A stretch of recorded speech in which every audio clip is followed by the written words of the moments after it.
All right, sports fans, how's everybody out there doing? William Martin coming at you one more time here on YouTube with another edition of the 300 Pounds of Sports Knowledge Podcast. So, recently reports surfaced that the city of Pasadena was suing UCLA for allegedly attempting to move their home football games from the iconic Rose Bowl Stadium to SoFi Stadium in Inglewood.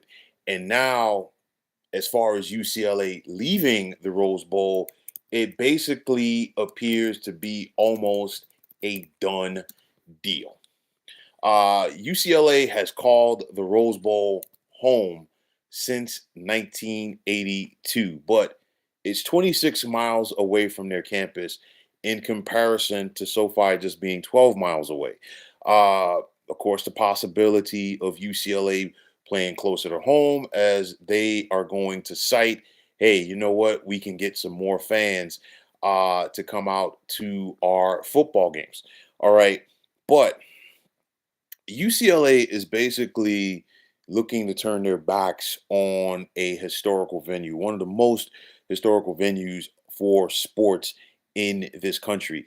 UCLA, okay, they no longer draw fans to the Rose Bowl. However, their proximity or the lack of proximity, if you will, in regards to the Rose Bowl to UCLA's campus really has nothing to do with it.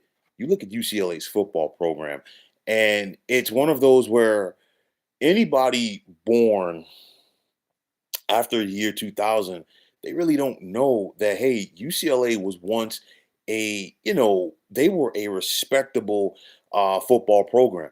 But, you look at it, they have not won a conference championship since 1998. Since 2000, they've only finished 4 seasons ranked in the top 25, while they've only defeated their crosstown rival USC 7 times since 2019. And the cherry on top of all of that, 2005, okay, 2013 and 2014 are the only times that UCLA has won 10 games in a season since 1998.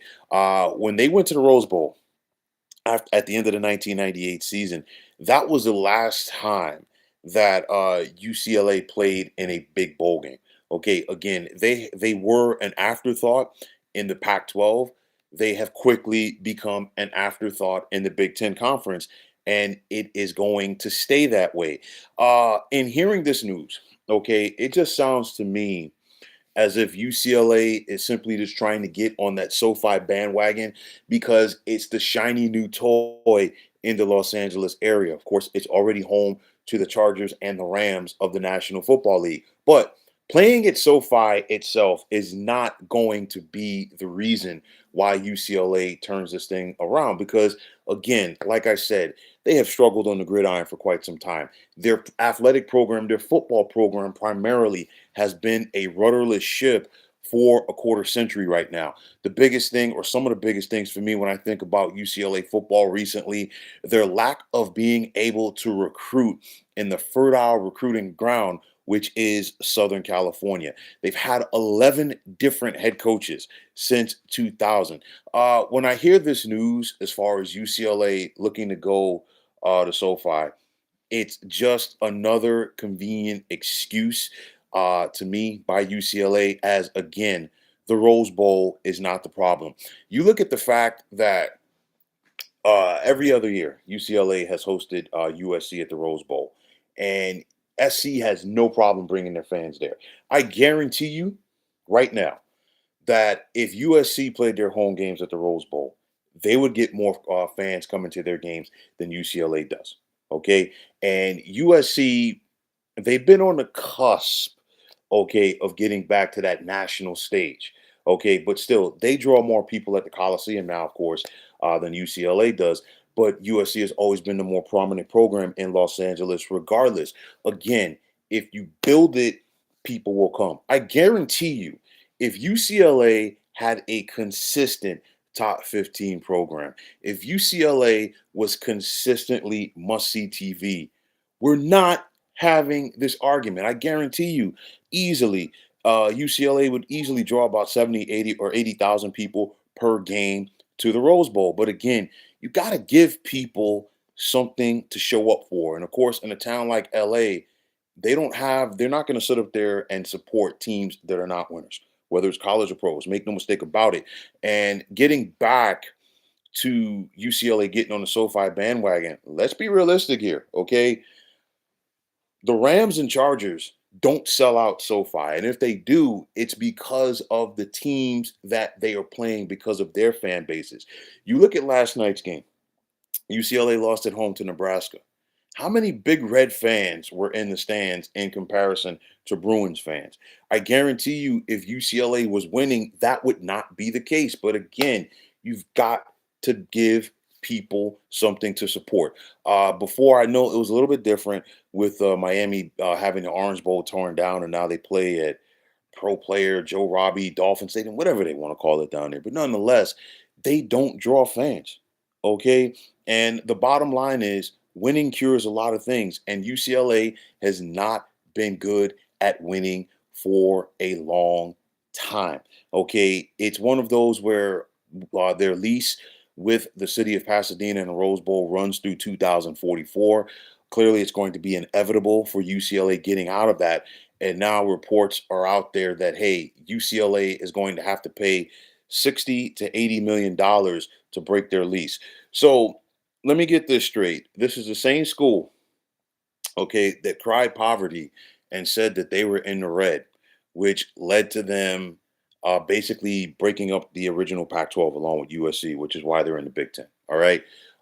This is the same school that's got to pay out Cal Berkeley, hush money, if you will, because UCLA decided to leave Berkeley, in the dark as far as them going to the Big Ten.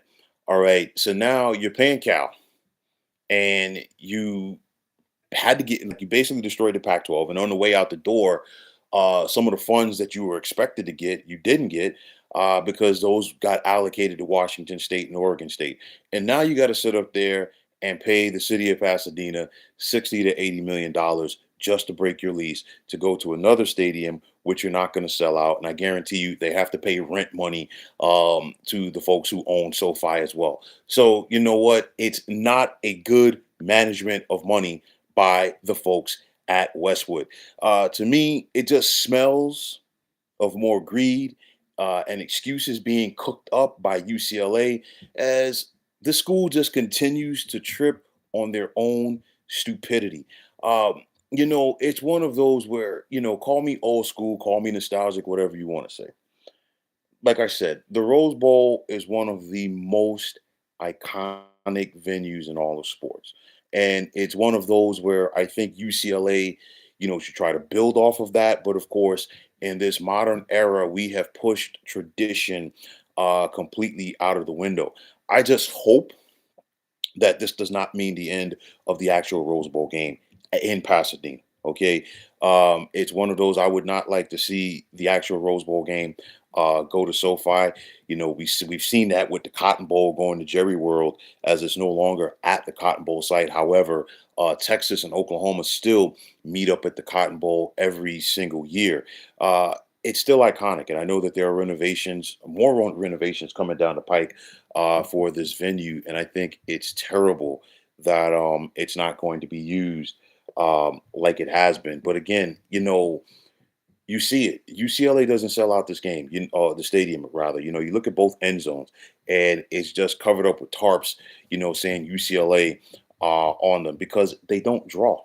Okay, and I think that right there is telling for UCLA. Not it has absolutely nothing to do with the proximity of their stadium to their campus. Because look, I'm sure they have alumni all throughout the Southern California region.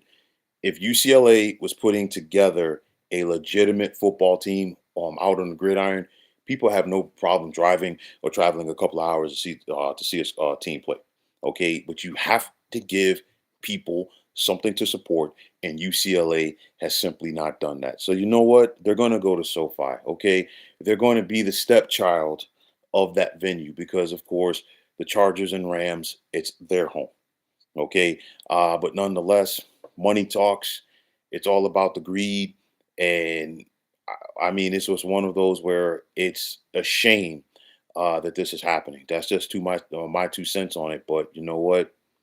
It is what it is. But folks, that is going to wrap it up. And as always, I want to take this time out to thank each and every one of you for checking out the 300 Pounds of Sports Knowledge podcast here on YouTube. And as always, if you like what you heard and saw in this podcast, you know what to do. Just hit that like button as well as subscribing to this channel. And like I always say, it's greatly appreciated. Also, if you're on the X, formerly known as Twitter, you can check me out anytime at 300 Pounds of Sports. And like I always say, if you give me that follow, I will do the same in return. And that also goes for Instagram, where you can check me out at 300 Pounds of Sports Knowledge. Also, if you're on Facebook, definitely check out the Sports Depot 365. And as far as I'm concerned, one of the better sports groups going on social media. But until next time, fine folks, my name is William Martin, and I am signing off. And I'm saying thanks once again for checking out the 300 Pounds of Sports Knowledge podcast here on YouTube. Be well, everybody.